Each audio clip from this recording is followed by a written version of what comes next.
NIA নজরে এবার প্রাক্তন তৃণমূল বিধায়ক শওকত মোল্লা। একেবারে সাত সকালে আজকে এনআইএ টিম পৌঁছে গিয়েছে শওকত মোল্লার বাড়িতে। জীবনতলায় শওকত মোল্লাকে তার বাড়িতে না পেয়ে তার ছেলেকে তারা জিজ্ঞাসাবাদ করেন এবং ছেলেকে সঙ্গে নিয়ে শওকত মোল্লা যেতে পারেন এরকম সম্ভাব্য জায়গাগুলোতে এনআইএর অফিসাররা তারা ঘুরে বেড়াচ্ছেন।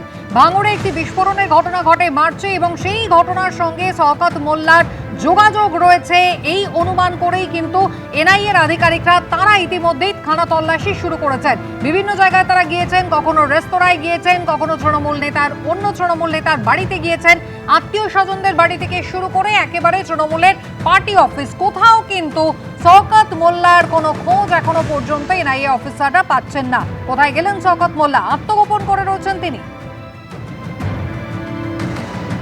আবির দত্ত সরাসরি আমাদের প্রতিনিধি রয়েছেন আমাদের সঙ্গে। আবির, একেবারে সকালবেলা থেকে একাধিক জায়গায় এনআইএ অফিসাররা তারা ঘুরে বেড়াচ্ছেন শওকত মোল্লার ছেলেকে সঙ্গী করে।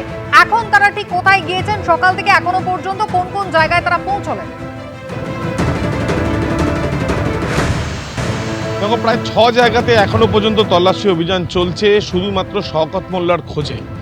এবং তোমায় জানাই যে তাদের বাড়ি ছাড়াও এক তৃণমূলের নেতা, পঞ্চায়েত সমিতির সহসভাপতি, তার বাড়িতে যেমন যাওয়া হয়, তার সঙ্গে সঙ্গে একটি আলিশান বিরাট আকারের একটি রেস্তোরাঁ, যে রেস্তোরাঁটি প্রত্যন্ত গ্রামে, এবং সেখানে এই যে রেস্তোরাঁটি হচ্ছে শওকত মোল্লার ছেলে, এমনটাই স্থানীয় সূত্রে জানা যাচ্ছে। সেখানে গিয়ে তল্লাশি করা হয়, সেখানেও পাওয়া যায়নি। কিন্তু সেখানে তল্লাশি করতে গিয়ে স্থানীয় বাসিন্দারা অভিযোগ করেন যে আমার পেছনে এই যে ভেড়ি দেখতে পাচ্ছ,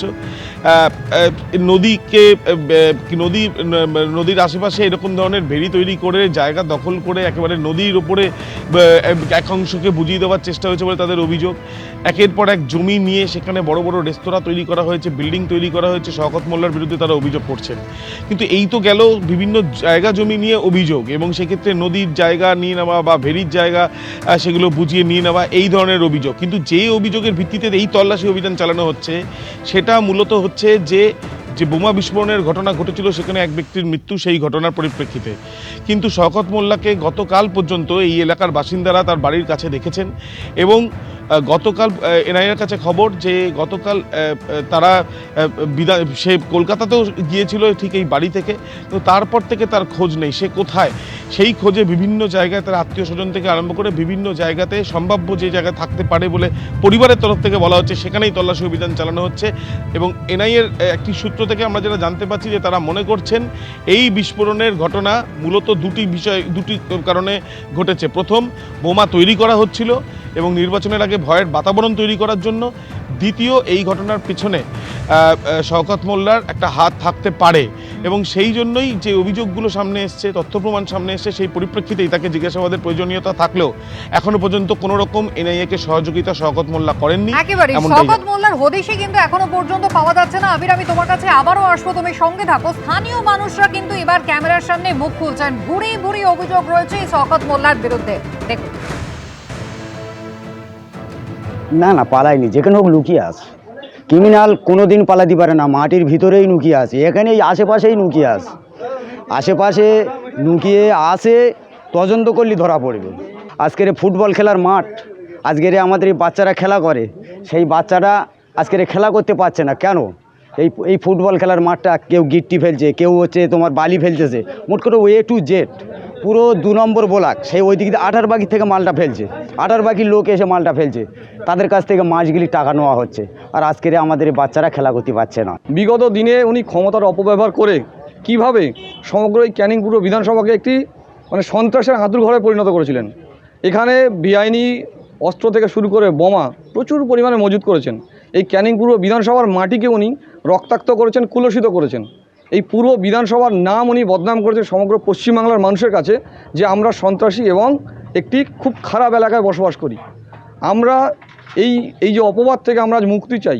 এনাকে যত দ্রুত সম্ভব শ্রীঘরে পাঠাতে হবে। শ্রীঘরে এনার একমাত্র জায়গা, এবং সেখানে ওনার অবস্থান করা উচিত। উনি খুব খারাপ, ওনার শাস্তি হোক। ওনার ছেলে কয়েকশো বিঘে চর দখল করে ক্যাফে করেছে। ওনার অপোজিটে ওনার নিজের ভাই একটা বিশাল বড় একটা বিল্ডিং করছে, 5 স্টার হোটেলের সমান। এখানে প্রায় 63 বিঘের জমির উপরে অনেক টাকা সম্পত্তি শওকত মোল্লার স্ত্রী বানু মোল্লা নিজে বিক্রি করেছে। সম্পূর্ণ এর জন্য দায়ী শওকত মোল্লা এবং শওকত মোল্লার ঘনিষ্ঠরাও, শওকত মোল্লার স্ত্রীও। অর্থাৎ একাধিক অভিযোগ রয়েছে, কোথাও জমি দখল, কোথাও ভেড়ি দখল, কোথাও ভয় দেখানো, কোথাও অস্ত্র এবং বোমা তৈরি, একাধিক অভিযোগ স্থানীয় বাসিন্দারা করছেন। আমি নির্দিষ্ট করে আবিরের কাছে আবারও জানতে চাইবো, আবির, আজকে মূলত কোন ঘটনার প্রেক্ষিতে এনআইএ এর আধিকারিকরা সেন্ট্রাল ফোর্সকে সঙ্গে নিয়ে এবং পুলিশকে সঙ্গে নিয়ে শওকত মোল্লাকে খুঁজছেন? দেখো, মূলত যে বোমা বিস্ফোরণে এক ব্যক্তির মৃত্যু এবং সেই ঘটনা এক্সপ্লোসিভ সাবস্টেন্স অ্যাক্টে মামলা হয়েছিল এবং এই ঘটনায় দেহ লোপাটেরও চেষ্টা হয়েছে, এমনটাও প্রাথমিকভাবে তদন্তে অনুমান। এবং পুরো ঘটনাটি যে ঘটেছে সেটা উদ্দেশ্য ছিল অন্য, পরিকল্পনা করা হয়েছিল অন্য, সেটা হচ্ছে নির্বাচনের আগে এবং নির্বাচনের দিন যাতে একটা ভয়ের বাতাবরণ তৈরি করা যায় ভোটারদের মধ্যে। এবং তুমি জানো যে নির্বাচন কমিশনের নির্দেশে কলকাতা পুলিশের হাত থেকে এই তদন্তভার এনআইএকে নিতে বলা হয় এবং তার পরবর্তীকালে এমএইচের অর্ডারের ভিত্তিতে এনআইএ এই তদন্তভার হাতে নেয় এবং হাতে নেওয়ার পরে কলকাতা পুলিশ যাকে গ্রেপ্তার করেছিল পরবর্তীকালে এনআইএও একজনকে গ্রেপ্তার করে। তাদেরকে জিজ্ঞাসাবাদ করেই শওকত মোল্লার নাম সামনে আসে এবং সেই জন্যই তাকে জিজ্ঞাসাবাদের প্রয়োজনীয়তা রয়েছে বলেই এই তল্লাশি অভিযান। একেবারে দিলীপ ঘোষ তিনি কিন্তু বলছেন যে দীর্ঘদিন ধরেই অসামাজিক কাজকর্ম এখানে চালিয়ে আসছেন শওকত মোল্লা, তার বিরুদ্ধে তিনি আগেও অভিযোগ করেছেন। এবার শওকত মোল্লা ধরা পড়লে আর তার রেহাই নেই। কি বলেছেন পঞ্চায়েত ও গ্রামোন্নয়ন মন্ত্রী, দেখুন। শওকত মোল্লার নামকেই আমি বলেছিলাম ওটা একটা অ্যান্টি সোশ্যাল, ওটা একটা ডাকাত, ওটা গুন্ডা। আমাদের মাননীয় রাষ্ট্র সভাপতি নাড্ডাজির গাড়িতে যে অ্যাটাক হয়েছিল তাতে ওই নেতৃত্ব দিয়েছিল, মাইকে করে লোককে উস্কাচ্ছিল। অনেক পাপের ভাগিদার, ঢুকলে আর বেরোবার সম্ভাবনা কম। এপ্রিল মাসে নির্বাচন হয়েছে, তার আগে 18ই মার্চ ভাঙড়ের চালতাবেড়িয়ার পশ্চিম বামুনিয়া গ্রামে ভয়াবহ এক বিস্ফোরণের ঘটনা ঘটে। বিস্ফোরণের কয়েক ঘন্টা পর তৃণমূলের বুথ সভাপতির দেহ উদ্ধার হয়। ভাঙড়ে বোমা বাঁধতে গিয়ে জখম হয়েছিলেন তৃণমূল নেতা মশিউর কাজী, যার দেহ এই ঘটনাস্থল থেকে প্রায় 24 কিলোমিটার দূরে হাড়োয়ায় উদ্ধার হয়েছিল। ঘটনাস্থল থেকে অ্যাম্বুলেন্স করে পালানোর সময় পথেই ওই তৃণমূল নেতা মশিউর গাজীর মৃত্যু হয়। এরপর হাড়োয়ার ঝুঝুর গাছার কাছে তার দেহ ফেলে পালিয়ে যায় অন্যরা। আর সেই ঘটনার প্রেক্ষিতেই শওকত মোল্লার খোঁজ এবার পেতে চাইছেন এনআইএ আধিকারিকরা। বিস্ফোরণের ঘটনার পিছনে শওকত মোল্লার নাম জড়িয়েছে এমনটাই তাদের বক্তব্য। শুধু তাই নয়, প্রচুর পরিমাণে বিস্ফোরক উদ্ধারও কিন্তু হয়েছিল এই ঘটনার পরপরই এবং সেই ঘটনায় শওকত মোল্লাকে খুঁজছেন এনআইএ অফিসাররা।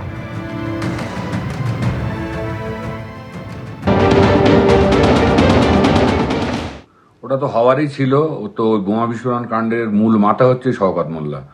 এবং এই দক্ষিণ বামুনিয়া ভোটের আগে থেকে যেভাবে বোমা মজুত করা হচ্ছিল ভাঙড়ের বিস্তীর্ণ এলাকা জুড়ে, যার কারণে নওশাদ সিদ্দিকী বিধায়ক উনি এনআইএ তদন্ত দাবি করেন এবং সেই তদন্ত নেমে একটার পর একটা যারা মূল এর সঙ্গে যুক্ত ছিল, যারা বোমবারের কাজের সঙ্গে যুক্ত ছিল এবং যাদেরকে বরাত দিয়েছিল, এই শওকত মোল্লার নেতৃত্বে পুরো ঘটনাটাই ঘটে। ইতিমধ্যেই অ্যাম্বুলেন্সের ড্রাইভার যে অ্যাম্বুলেন্সে করে ডেড বডিটাকে পাচার করা হয়েছিল বা এর যে মূল যে কারিগর ওই দুল, সেও অ্যারেস্ট হয়েছে, যে আর কি বোমাটাকে বাঁটাকে অর্গানাইজ করছিল শওকতের কথায়। প্রত্যেকেই আরো অনেকই মাথা রয়েছে এতে যুক্ত। আগামী দিনে আরো প্রকাশ পাবে যে কারা কারা এই ঘটনার সাথে প্রকৃত যুক্ত ছিল। সেই বোমা বিস্ফোরণের ঘটনা এবং সেখানে তৃণমূলের যে বুথ সভাপতির মৃত্যু হয়েছিল সেই মশিউর গাজী আজকে ভোরবেলা থেকে 5 ঘন্টা ধরে দেগঙ্গায় তার বাড়িতেও কিন্তু এনআইএ তল্লাশি চালাচ্ছে। মৃত তৃণমূলের বুথ সভাপতির বাড়ির 2টি ঘরে এনআইএ তারা তল্লাশি চালাচ্ছে। মশিউর গাজীর ছেলের মোবাইল ফোন নিয়ে গিয়েছেন এনআইএ আধিকারিকরা। এই মশিউর গাজী সেই দিনই কিন্তু ভাঙড়ে বোমা বাঁধছিলেন এবং বোমা বাঁধতে গিয়েই কিন্তু বিস্ফোরণে তিনি গুরুতর জখম হয়েছিলেন। এরপরে অ্যাম্বুলেন্সে করে তারা পালিয়ে আসার চেষ্টা করেন এবং ঘটনাস্থল থেকে, বিস্ফোরণস্থল থেকে 24 কিলোমিটার দূরে হাড়োয়াতে তার দেহ উদ্ধার হয় এবং এনআইএ তদন্তকারীরা তারা দাবি করেছিলেন যে তার যে সঙ্গী সাথীরা ছিল মৃত্যু হওয়ায় তার দেহ তারা ওই ঝুঝুর গাছাতেই ফেলে রেখে পালিয়ে যায়। এবার সেই মশিউর গাজীর বাড়িতে এনআইএ আধিকারিকরা পৌঁছে গিয়েছেন। একদিকে শওকত মোল্লা তার যেমন হদিশ করার চেষ্টা চলছে, তার পাশাপাশি মশিউর গাজী বোমা বাঁধতে গিয়ে যার মৃত্যু হয়েছিল সেই তৃণমূলের বুথ সভাপতি তার বাড়িতেও কিন্তু এনআইএ অফিসাররা। কথা বলবো, সমীরণ পাল রয়েছেন টেলিফোন লাইনে। সমীরণ, এই মশিউর গাজীর বাড়িতে এনআইএ আধিকারিকরা পৌঁছে গিয়েছেন, কি জানতে চান তারা? দেখো, আজকে সকালবেলায় মশিউর গাজীর বাড়িতে পৌঁছবে এনআইএ আধিকারিকরা এবং তার পাশাপাশি তার 2 মোল্লা তার বাড়িতেও তল্লাশি চালানো হয় এবং যেখানে জানা যাচ্ছে মশিউর গাজী বুথ সভাপতি তৃণমূল চাপাতলা গ্রাম পঞ্চায়েত এলাকায় গাংনিয়ার বাসিন্দা এবং 19 তারিখ সকালবেলা তার দেহ পড়ে থাকতে, জলছানো দেহ পড়ে থাকতে দেখা যায়। পরবর্তীকালে তদন্তে জানা যায় যে ভাঙড়ে বোমা বিস্ফোরণের এই মসিউর কাজীর মৃত্যু হয়েছিল। এই মসিউর কাজী বোমা বাদ দিয়ে দক্ষিণ 24 পরগনার ভাঙড়ের চালতা বেরিয়ে গেছিল এবং সেখানেই তার মৃত্যু হয় এবং সেই ঘটনার তদন্তে নামে এনআইএ এবং মসিউর কাজীর বাড়িতে যায় এবং তার স্ত্রী যেটা জানিয়েছে তার বাড়িতে কিছু কাগজপত্রের খোঁজ করেন। প্রায় 5 ঘন্টার সময় ধরে এনআইএ আধিকারিকরা ওই গ্রামে তল্লাশি চালায় এবং তার পাশাপাশি মসিউর কাজীর 2 ঘনিষ্ঠ সহযোগী তাদের বাড়িতেও তল্লাশি চালানো হয় এবং মসিউর কাজীর স্ত্রী জানিয়েছে যে কিছু নথিপত্রের পাশাপাশি তার ছোট ছোট একটি মোবাইল ফোন এই কেন্দ্রীয় সংস্থা, তদন্তকারী সংস্থা প্রতিনিধিরা নিয়ে গেছে এবং মসিউর কাজীর বোমা বিস্ফোরণে মৃত্যু হয় এবং সেই মৃত্যুর ঘটনাতেই তদন্তে নেমেছে এনআইএ। যেমন শওকত মোল্লার এলাকায় তল্লাশি শুরু করে ঠিক সেই একই সময় ভোর থেকে মসিউর কাজী গ্রাম গাংনিয়াতে তারা তল্লাশি চালায়। প্রায় 5 ঘন্টা তল্লাশি চালানোর পর চলে যান এবং যেটা জানা যাচ্ছে কিছু নথি খোঁজ করেছিলেন এবং মসিউর কাজীর ছোট ছেলের মোবাইল ফোনটি এই এনআইএ তদন্তকারী আধিকারিকরা নিয়ে গেছে। ধন্যবাদ।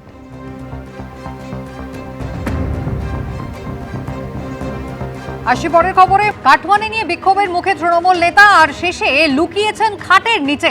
দেখুন, পার্থ চট্টোপাধ্যায়ের বান্ধবী অর্পিতা মুখোপাধ্যায় তার বাড়ির খাটের নিচ থেকে কোটি কোটি টাকা উদ্ধার দেখেছিলেন রাজ্যবাসী, আর এবার খোদ তৃণমূল নেতা তিনি লুকিয়ে পড়েছেন খাটের নিচে।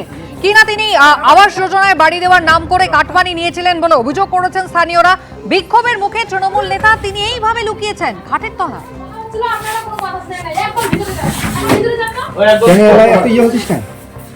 তৃণমূল নেতাকে খুঁজতে পুলিশ পৌঁছলে এইভাবে খাটের তলা থেকে রীতিমতো গড়িয়ে বেরিয়ে এলেন।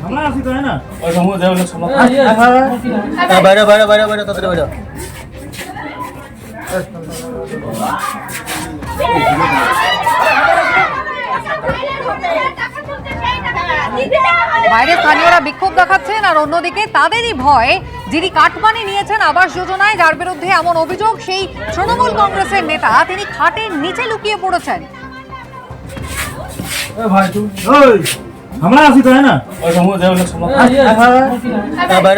এই মুহূর্তের বড় খবর, বিধাননগর পুরসভার মেয়র কৃষ্ণা চক্রবর্তী পদত্যাগ করলেন। বিধাননগর পুরসভার মেয়র কৃষ্ণা চক্রবর্তী তিনি এবার পদত্যাগ করেছেন। ব্যক্তিগত কারণ দেখিয়ে পদ ছাড়লেন কৃষ্ণা চক্রবর্তী। গতকাল থেকেই আপনারা জানেন ফেরহাদ হাকিম তিনি কলকাতা পুরসভার মেয়র পদ থেকে পদত্যাগ করবেন কিনা তা নিয়ে জল্পনা তৈরি হয়েছিল। মমতা বন্দ্যোপাধ্যায় তাকে অনুমতি দিয়ে দিয়েছেন, কুণাল ঘোষ এমনটা দাবি করেছিলেন। আর এই মুহূর্তের বড় খবর, বিধাননগর পুরসভার মেয়র পদ ছাড়লেন কৃষ্ণা চক্রবর্তী। ব্যক্তিগত কারণ দেখিয়ে পদত্যাগ করেছেন কৃষ্ণা চক্রবর্তী। কলকাতা পুরসভায় একের পর এক কাউন্সিলর কেউ পদ ছাড়ছেন, কেউ গ্রেফতার হচ্ছেন। কলকাতা পুরসভার মেয়র ফেরহাদ হাকিম তিনি ইচ্ছা প্রকাশ করেছেন পদত্যাগ করার। মমতা বন্দ্যোপাধ্যায় তাকে অনুমতি দিয়েছেন। গতকাল কুণাল ঘোষ দাবি করেছিলেন, যদিও এখনো পর্যন্ত অফিসিয়ালি পদ তিনি ছাড়েননি, তবে এবার বিধাননগর পুরসভা মেয়র নিজেই পদত্যাগ করলেন কৃষ্ণা চক্রবর্তী। তিনি ব্যক্তিগত কারণ দেখিয়ে পদ ছাড়লেন। বিধাননগর পুরসভার মেয়র কৃষ্ণা চক্রবর্তী তিনি পদত্যাগ করলেন। পদত্যাগ করার হিড়িক পড়ে গিয়েছে। আপনারা জানেন কলকাতা পুরসভা থেকে একাধিক কাউন্সিলর, বড় চেয়ারম্যান তারা পদত্যাগ করেছেন। আর এবার বিধাননগর পুরসভার মেয়র কৃষ্ণা চক্রবর্তী ব্যক্তিগত কারণ দেখিয়ে পদ ছাড়লেন তিনি।